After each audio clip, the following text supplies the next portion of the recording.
सरकार असताना मी संसदेमध्ये होतो आणि त्यावेळेला जो बिलाचा ड्राफ्ट आहे हा ड्राफ्ट समाजवादी पक्षाच्या लालू प्रसाद यादव यांच्या पक्षाच्या खासदारांनी तो ड्राफ्ट फाडला होता आणि त्यांचं म्हणणं असं होतं की ओबीसीना द्या, पण ओबीसीना द्या तर ओबीसीना जोपर्यंत आरक्षण पॉलिटिकल देण्याचा निर्णय होत नाही तोपर्यंत त्यांच्या महिलांना आरक्षण मिळणं अशक्य आहे.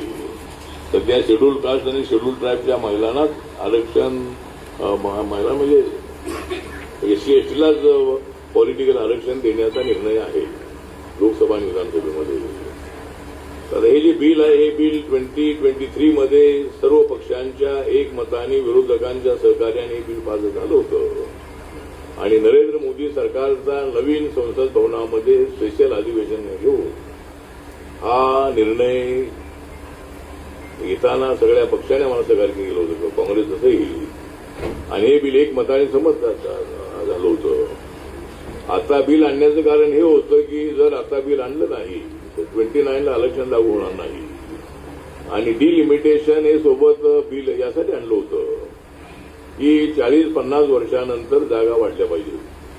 एवढे मोठे मतदारसंघ मी अगोदर आपल्याला सांगितलं की एवढे मोठे मतदारसंघ आहे तर डिलिमिटेशन जे आहे ते काही नॉर्थच्या जागा वाढवण्यासाठी डिलिमिटेशन नव्हतं तर प्रत्येक राज्याच्या जागांमध्ये 33% वाढ म्हणजे आता 543 जागा ज्या आहेत आपल्या पार्लमेंटमध्ये 545 जागा आहेत त्यामधल्या 2 अँग्लो इंडियन जागा असतात अपॉइंटेड आणि 543 जागा या इलेक्टेड असतात.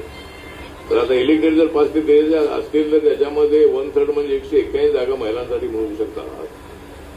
पण सरकारने हा विचार केला की एवढ्या वर्षानंतर पॉप्युलेशन वाढलेलं आहे, मतदारसंघ फार मोठे झालेले आहे आणि पार्लमेंटमध्ये सुद्धा पुढच्या 100 वर्षाचा विचार करून पार्लमेंट सुद्धा मोठं बांधलेलं आहे, हाऊस जे बांधलेलं आहे लोकसभा.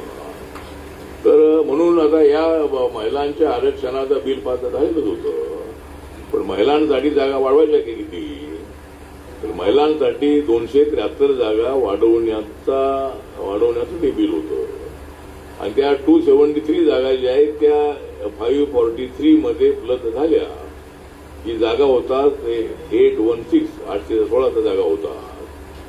तर आता 816 जागा होता तर प्रत्येक राज्यामध्ये आता जेवढ्या जागा आहे त्याच्यामध्ये 33% वाढ करण्याचं ते बिल होतं. म्हणजे आता नॉर्थच्या जागा वाढणार असे जो अफवा पसरवण्यात आली पण नॉर्थमध्ये आता जागा जास्त आहेतच त्याच्यामध्ये 33% वाढ होणार होती आणि साऊथमध्ये ज्या जागा आहेत त्याच्यामध्ये सुद्धा 33% वाढ होणार होती. महाराष्ट्रामध्ये जे आता 48 जागा आहेत त्याच्यामध्ये वाढ होणार होती. तर हे बिल असं होतं पण विरोधकांना हे बिल फेल करायचं होतं. विरोधकांना महिलांना आरक्षण मिळालं तर मोदींचा मोठा फायदा होईल अशा पद्धतीची त्यांचं थिंकिंग होतं. आणि एका बाजूला म्हणायचं की आमचा महिला आरक्षणाला विरोध नाही, आम्हीच पाठिंबा दिला होता पण हे डिमिलिशन आणलं अशा पद्धतीचं म्हणणं त्यांचं होतं. तर मला असं वाटतं की जागा वाढणं ते आवश्यक होतं. जागा वाढल्या तर काही बीजेपीचा एकट्याचा फायदा होण्याचं थोडंच आहे. जागा वाढल्या तर लोकशाहीमध्ये तुम्हाला आता मागच्या 24च्या निवडणुकीमध्ये आमचं मोठं नुकसान झालेलं आहे.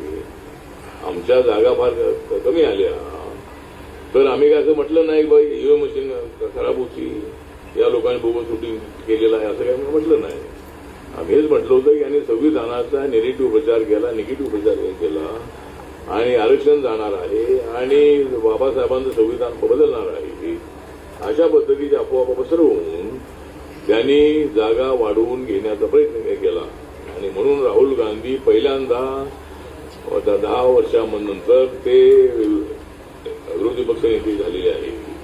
त्यामुळे काँग्रेसला 99 जागा मिळालेल्या आहे. त्यामुळे ठीक आहे तर म्हणून या लोकांनी जाणीवपूर्वक मोदींचा फायदा होऊ नये म्हणून त्यांनी हे बिल जे आहे ते ठुकरावून लावलेलं आहे आणि त्याचा आम्ही निषेध करतो. महिलांवरती फार मोठा अन्याय झालेला आहे आणि आता 229 मध्ये जोपर्यंत हे बिल 2/3 मेजॉरिटीने पास होत नाही फक्त 54 मतं आम्हाला कमी पडली. आमच्याकडे 298 आम्हाला मतं मिळाली आणि अपोजिशनला विरोध करणाऱ्यांना 230 मतं मिळाली.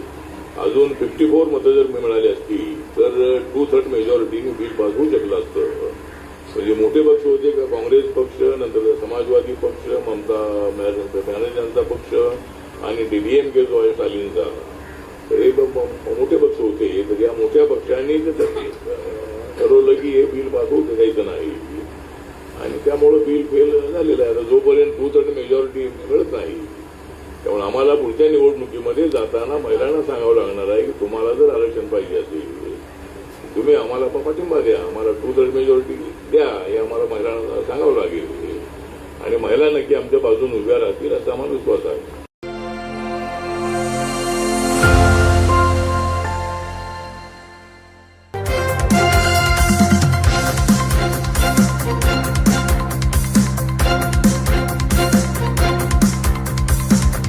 समाज साधना न्यूज, समाजहितासाठी सदैव अग्रेसर.